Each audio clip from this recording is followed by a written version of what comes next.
I wish to suggest the advisability of the university's establishing fellowships in art, poetry, painting, sculpture, drama, music, open to creative artists of established reputation. History shows, I believe, that the greatest artists have been under the patronage of the nobility, or of the rich, or occasionally of the state. It would seem to me, as our country is constituted, there is no institution more eminently fitted to be the patron of art than the universities and colleges. Miami University President Raymond Hughes spoke these words in 1920 before the National Association of State Universities. In that same year, he acted on those words, and following the artist-in-residence model used by the Western College for Women a decade earlier to bring composer Edgar Stillman Kelly to campus, Hughes invited Percy McKay, poet and playwright, to Miami to become its first writer-in-residence. McKay's studio came to life here in Bishop Woods, on the land rich with the stories told by the Miami people. Miami celebrated the creative instincts of its students, recognizing the value of the arts and humanities in a liberal arts education. Enter into the next century with us, where poems unite creativity and technology, word and image. Our 21st Century Poets Shack is a place where students and all members of the Miami community can create, combine, and share their art.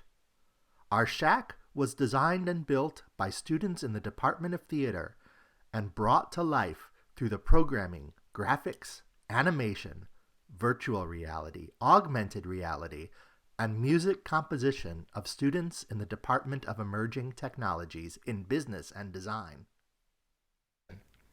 Our guests in the Poets Shack tonight are all members of the Miami community.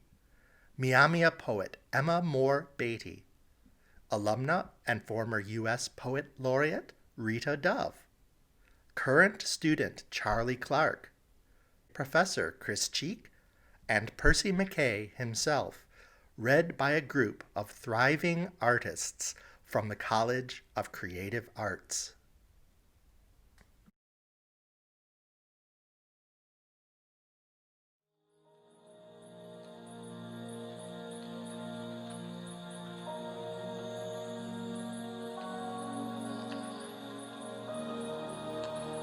We gather tonight in Bishop Woods on the campus of Miami University. We acknowledge that this land is located within the traditional homelands of the Miami and Shawnee people, who along with other indigenous groups ceded these lands to the United States in the First Treaty of Greenville in 1795. The Miami people, whose name our university carries, were forcibly removed from these homelands in 1846. In 1972, a relationship between Miami University and the Miami Tribe of Oklahoma began and evolved into a reciprocal partnership, including the creation of the Miami Center at Miami University in 2001. The work of the Miami Center serves the Miami Tribe community and is dedicated to the revitalization of Miami language and culture and to restoring that knowledge to the Miami people.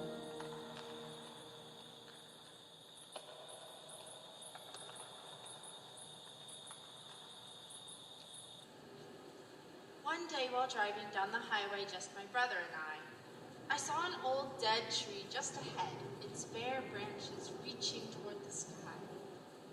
It stood off by itself all alone, just a short distance from the road, and I thought to myself, if that tree could talk and tell us all the things it had known, I wondered how long it had stood there, and how long it would still stand, all the changes it had seen in the years it had stood on that little piece of land. Had it stood there long enough to see wagons and teams going by, muddy roads instead of paved highways, changes that take place as time does fly? had stood there through storms, rain and thunder and lightning too, branches whipping in the wind, just waiting till the storm was through.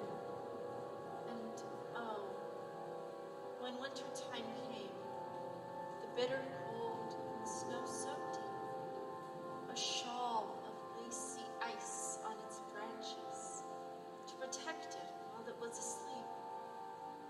As it stood there by the side of the road, a thing of beauty to see, its shawl of icy lace like diamonds. It was such a beautiful little tree.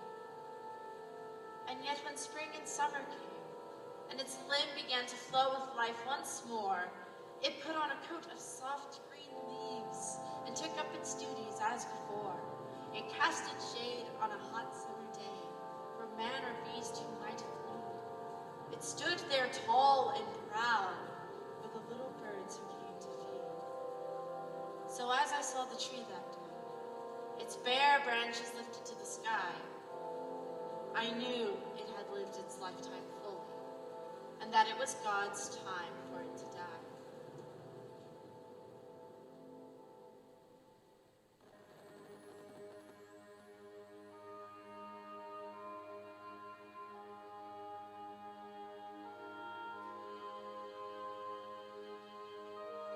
Imagine you wake up with a second chance.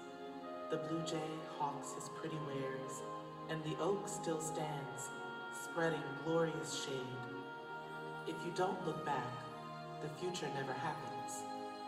How good to rise in sunlight, in the prodigal smell of biscuits, eggs, and sausage on the grill. The whole sky is yours, to write on, blow open to a blank page. Come on, shake a leg. You'll never know who's down there, frying those eggs, if you don't get up and see.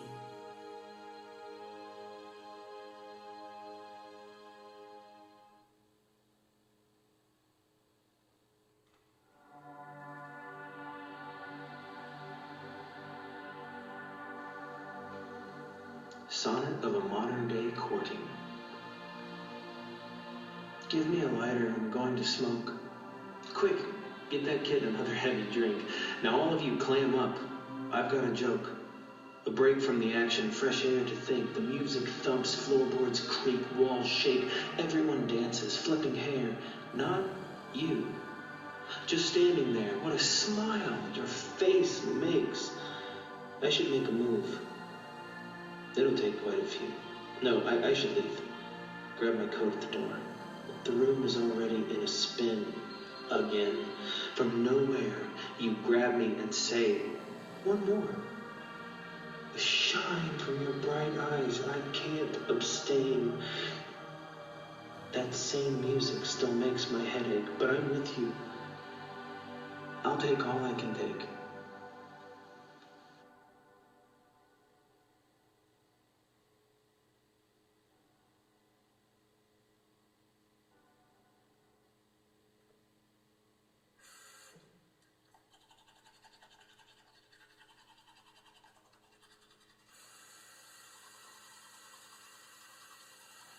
The faucet in my bathroom is a delta, and I turn its run to gushing when I'm brushing my teeth, the bone fishes, and I blush, thinking of how my brushing my teeth in such brash fashion is both further polluting and depleting the environment in which I live and brush my teeth.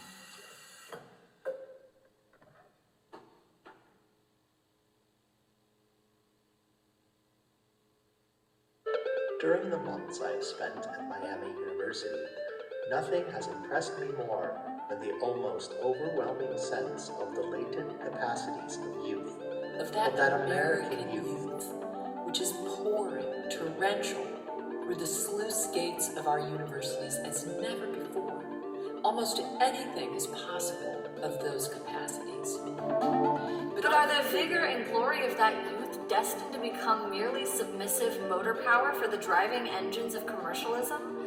Or Are they to be insurgent springs of the waters of life, quickening with their awe-inspiring energies the multiform growths of Beauty, imagination, altruism, social foresight organic civilization for America? is the commonwealth which they are hastening to create in some sort to satisfy that inextinguishable passion of the soul. For something that lifts life away from prose, from the everyday.